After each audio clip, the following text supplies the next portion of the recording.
on GoSuffolkRams.com. From Boston, Massachusetts, welcome to Suffolk Sounds, the official show for Suffolk University Athletics.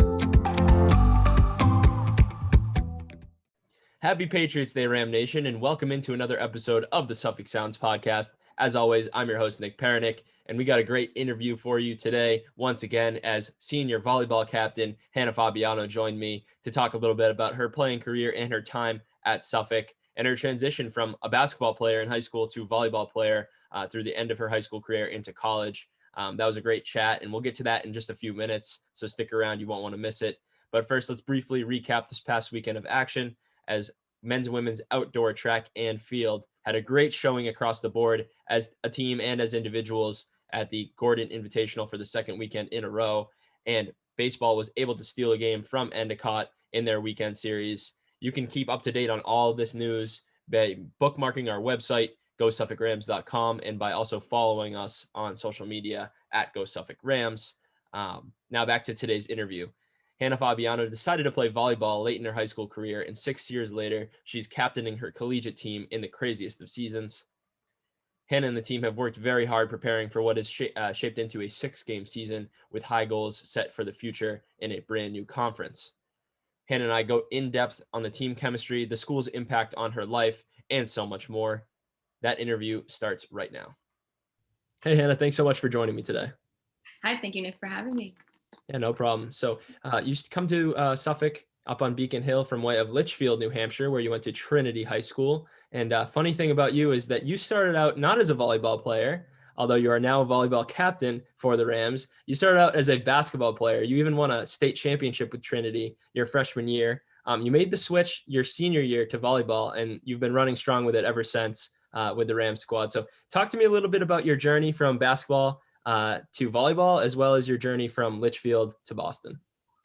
Just growing up in a small town, like basketball was kind of just my thing. You know, they had it from like the rec age, like when you were old enough to kind of like hold a basketball in your hands is when I started playing. And it was just kind of something that like, my family had done, everybody had played. So I kind of stuck with it. And I thought it was something I was going to play in college. I was trying to get scholarships. I wanted to go. And I kind of just, I took on more than I could chew. And I really burnt out in my junior year of high school. And then kind of made the switch to volleyball because it had also been something that like my aunt was a volleyball coach. So I would go in the summer and like just go to her volleyball camp. And it was something that I liked and I was kind of good at and interested me. And I was like, you know what, if I'm not doing basketball, I need to do something. I need to be active. I will go absolutely stir crazy. So I started playing volleyball for my high school and kind of fell in love with it. And at the time, the coach here at Suffolk was Bonnie Ducharme, and she actually ended up being my like club volleyball coach. So I played with, it's like AAU basically, kind of, it's like this middle level above high school. And I played for her for 2 years, and then she was kind of like, hey, like I coach at Suffolk University. Like, have you ever thought of going to this like school in the city? And obviously being from Litchfield, New Hampshire, which we're known to have just like cows everywhere and fields and farms. Like I was like, absolutely. Like I would love to be in a city where I can go anywhere I want.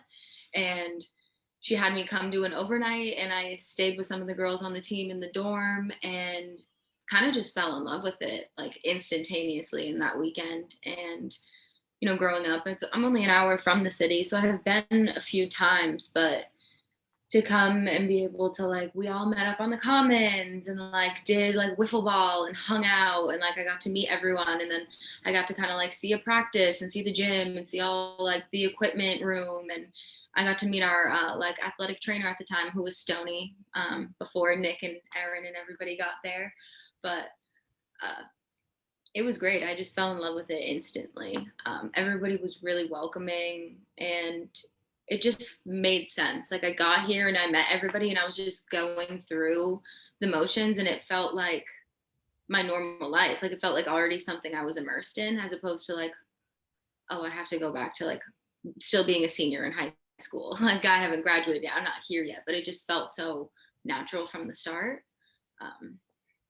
And it's great. And another thing that pulled me to Suffolk specifically is like, it is this place in this big city where you kind of get a lot of exposure to different people, but like we talked about earlier, you know everybody in your classes and you recognize familiar faces, whether they're somebody from another sports team or just somebody that you have in your major and in your classes. So it's nice to kind of feel like you can go anywhere, do anything, and meet new people, but also have that kind of like safe community of like people that you do know and feel comfortable interacting with. Yeah, it definitely feels like since I've been here, a great sense of community, and it's great to have, especially in the big city. And yes, Litchfield, from what I know, is the stereotypical cows and tractors town up in New Hampshire. But to now be in Boston and to be able to continue playing sports, continue having relationships and friendships and stuff like that, and living in the city must be so important. Looking at your volleyball career now at Suffolk University, you hit the ground running. You did make that change late in your high school career, in joined AAU program. But now in college is a whole different ballgame, and you hit the ground running in your first season. You led the team in kills per set, and you also were named to the All GNAC third team. So talk to me about a little bit about your first year coming in. It's a little bit different than high school and AAU. You have other girls who have experience on the team as well. What was it like walking in here and being able to play right away? You appeared in 27 matches, so it's pretty impressive in your first year.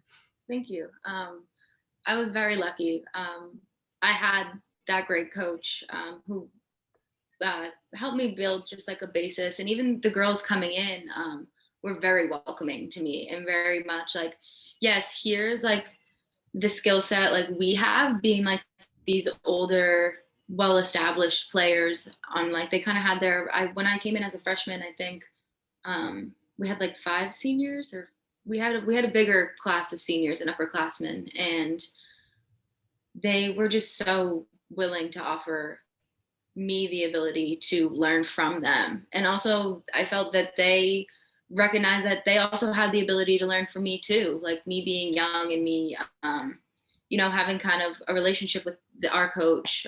It kind of felt just comfortable from the beginning, and I was very lucky that my team was receptive to me and what I had to offer and what I could bring to them. And we just kind of clicked really well from the beginning. And I got lucky that I could form those relationships with my teammates. And I had a really good relationship with like our setters and our passers, because I was like, I can't do me, and I can't get this like kind of praise of, getting that kill and getting the point if you guys don't pass that perfect pass to who gets it to our setter, who then gets it to me, So like, I can't do my job without you guys.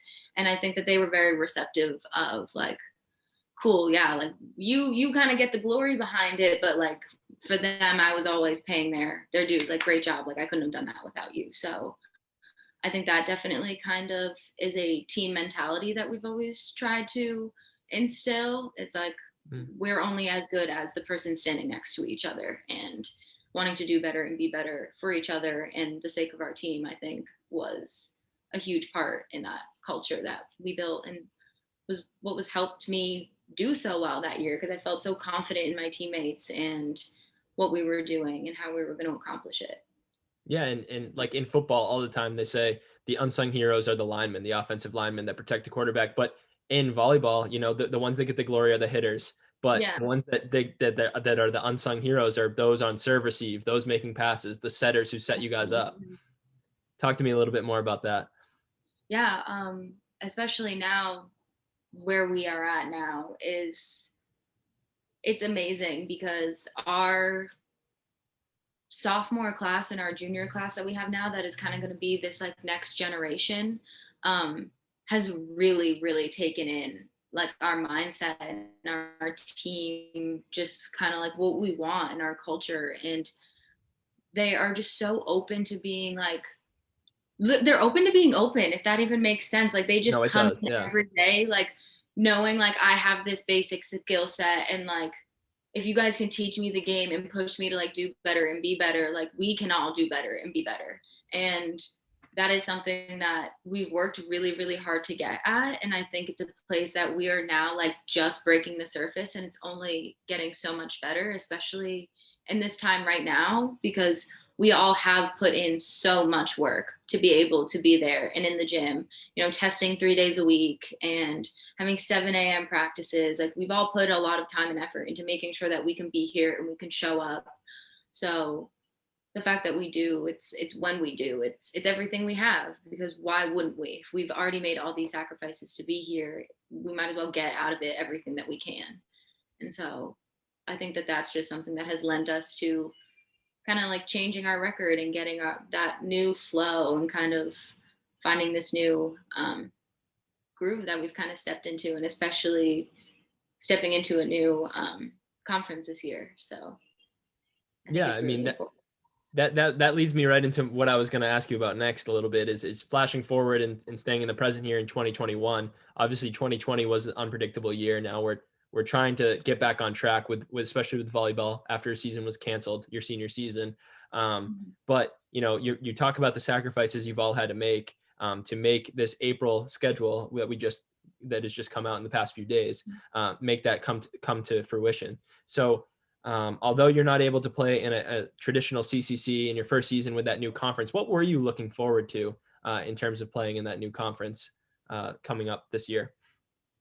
I think that us being a younger team and kind of just hitting our stride together, we took a lot from our losses with JWU, or just any of our losses in general. We kind of like, it really added fuel to the fire. We didn't like losing, and all of our games that went to 5 sets, we won, because I was like, we just had this mindset that if we're going to do all the work and get to game 5 and get here to possibly win, like, we are winning, we want this. And I think that has made all the difference for us. And coming into this new conference, we knew that Endicott and Wentworth, and there were some big schools that we know are kind of like the JWU of this new conference. And it was kind of nerve-wracking for us, but we're also like, okay, like, we're up to the challenge. Like, if you just give us the time to get in the gym, like, let us do it. Let us prove ourselves. We want to play people better than us, because that's how we get better. And we kind of just like welcomed it with open arms. And once we were able to hit the ground running, we were excited too. So I think that has, it's really showing right now in practices and in the way we're preparing for games, and, thinking about lineups and, how we can mesh different people together and get different things going to just keep us flowing and moving and kind of evolving into a better team, just getting more and more comfortable with each other. Yeah, and I love that 5-set mentality that you talk about. And I think Coach had mentioned it on a podcast episode in last semester with Cam, where it's like, we got to 5 sets, we might as well win this thing. We might as well just go for it and win. And that's a great mentality to have. And you mentioned, losing to JWU has only fueled the fire and has pushed you guys forward into this year.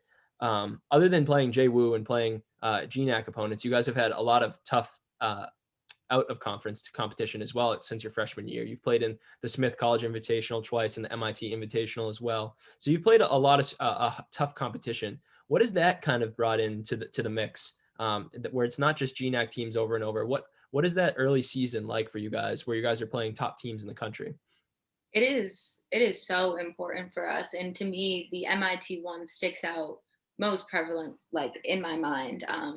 I just really remember that tournament. I remember showing up, and these are big girls, and they're, 6'1", and they were all recruited to play. And, like, for me, that necessarily doesn't get in my head too much, but I know sometimes, like, it can get in my teammates' heads. And I think the biggest thing we just had to reiterate is, like, they put their shoes on 1 foot at a time the same way we do. Like, we just have to show up and do what we know we can do. And, like, we have a game to play, and that's it. Like, don't think too much about the fact that they're 6'1" and, they're paid to be here basically by their school and all these things that really don't matter. It's a kind of this mental game. And if you win the mental game first, it only helps you kind of win the actual game.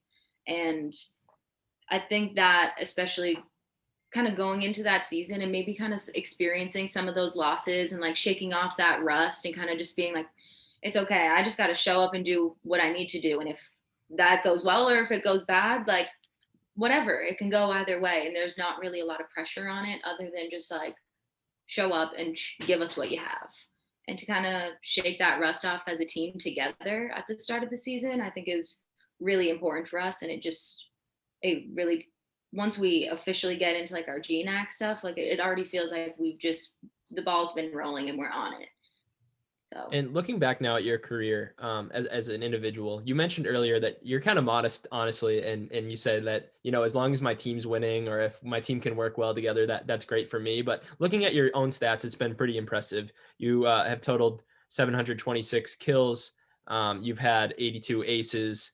You've combined for 70 blocks. You've had a bunch of digs as well. So what do you attribute that personal success to? I know that you already mentioned your teammates, your coaches as well. But what did you want to see out of yourself individually this upcoming season?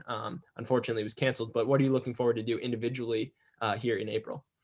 Yeah, I'm very thankful that I've been able to have the career that I have. And honestly, it's taking care of yourself and knowing your boundaries. And honestly, I'm just a very insanely competitive person, and I attribute it to that. Like I want to win, but I like doing it with a team and with people and behind something. And I'm thankful that I've been able to be in these situations where my team allows me to be this fierce competitor and be somebody who's loud and screaming and being a lot and wanting a lot for us. My team is the first to tell you that I'm a psycho. I'm crazy on the bench. I'm crazy on the floor. I'm always jumping up and down. I'm talking to other people through the net. Like I'm doing it all. I'm here to win. I'm here to do it. And but they also say that they love that about me, that we wouldn't be the same if we weren't going crazy. So but for me personally, it would be nice if I could get to 1,000. I don't know, 1,000 kills. I don't know if it'll happen, but maybe if I put the work in, it will.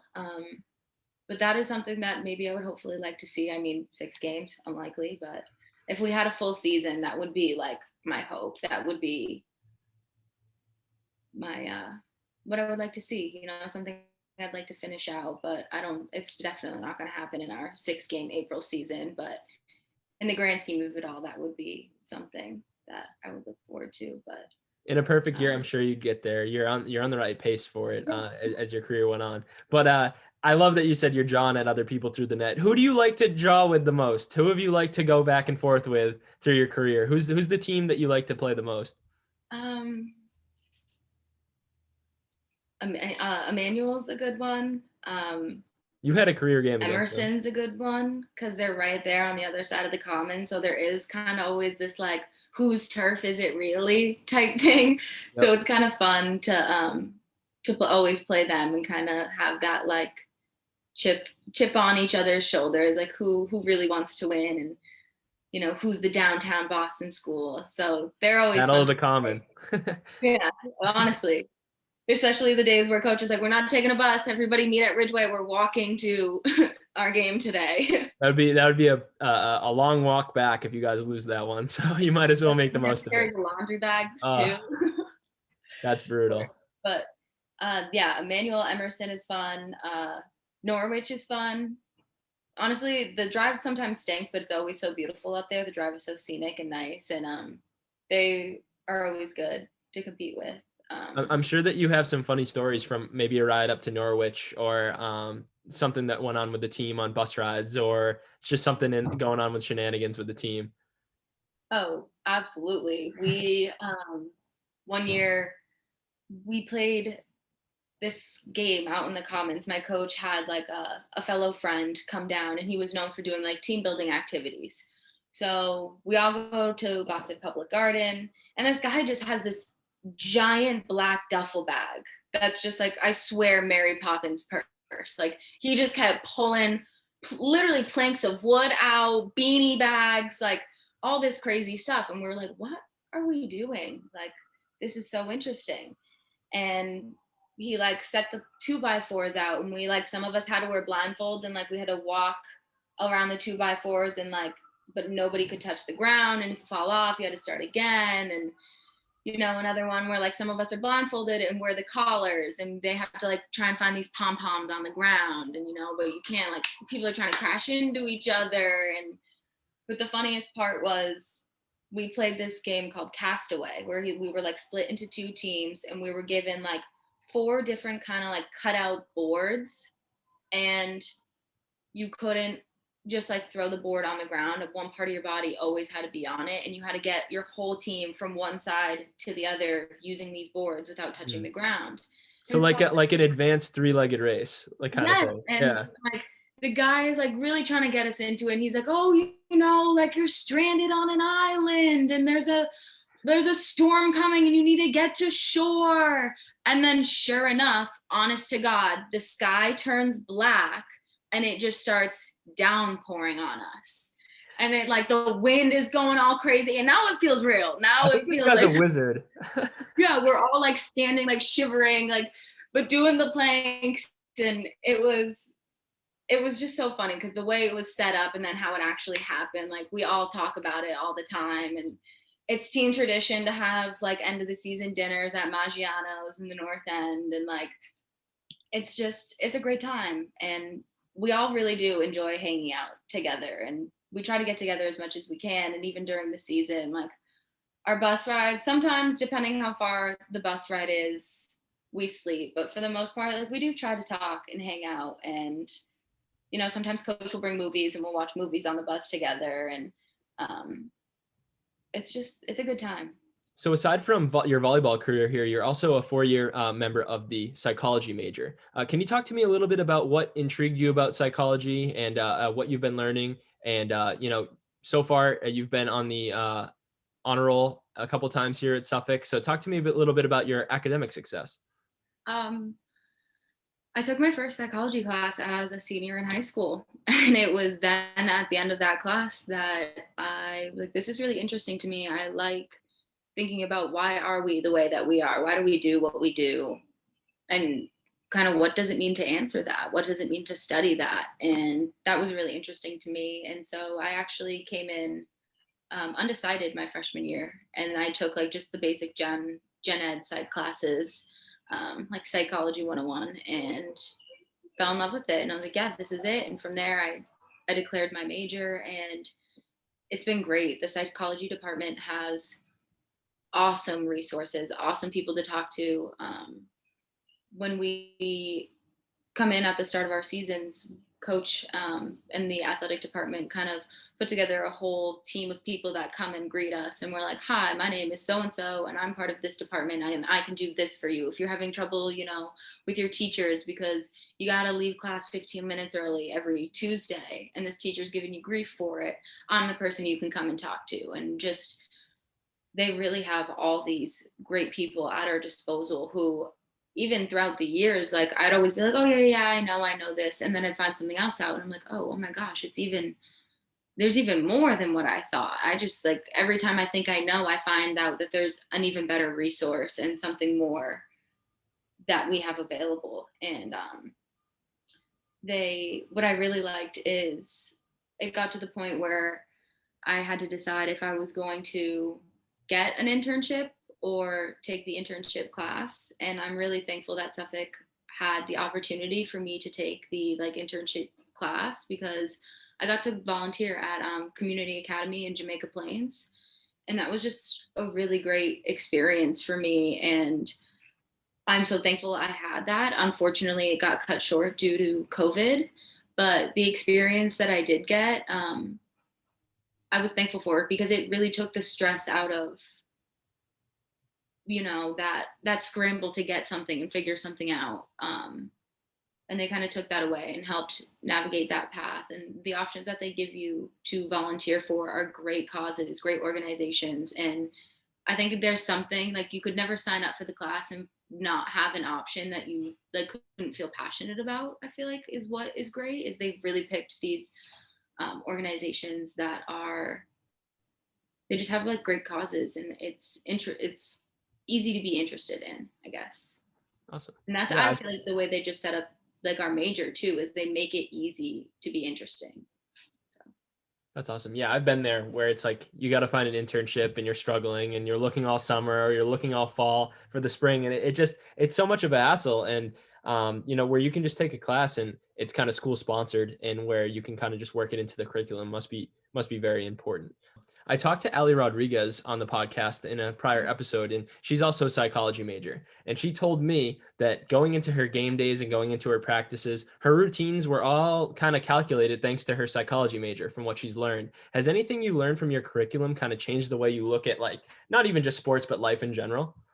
Absolutely. I can kind of agree to that. I mean, I've even tried the whole, if I know I have a big game coming up, kind of like meditating and thinking about what could happen during the game, and kind of like meditating and kind of do, they say it's like dream therapy. Like if you can dream about like winning the big game so many times that once you get to it in real life, the kind of anxiety and the pressure of it is gone because you feel like you've lived it before.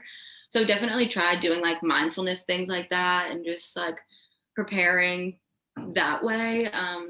Also just what I eat too. I know that like what you eat also kind of affects how you feel and how you play and react to things. So that's made a difference. And even just when I play, when I interact with my teammates, I know like positive reinforcement goes way further with people than negative reinforcement. So even just how I interact with my teammates and my coaches, like is a little bit psych based. There's a little bit of sometimes like method to the madness, a little bit, to kind of keep things just going smoothly, hopefully, or what I hope is smoothly. That's awesome. Now you've been living in Boston now from Litchfield for 4 years, so I'm sure you've had plenty of experiences. You say you like to go out in the North End with the team, but what are some of your favorite things to do around the city other than just eating, going out to get a cup of coffee, going out to the park? What are some of your favorite things to do? I definitely love renting the blue bikes. How can you go wrong? It's No, cheap. exactly. It's easy. I've been using them too now that I've been in downtown. I mean, it's nice. Like, just bring some hand sanitizer and some wipes, wipe it down before, get on that and go. It's a great way to get out. And especially it's been so beautiful out. I know.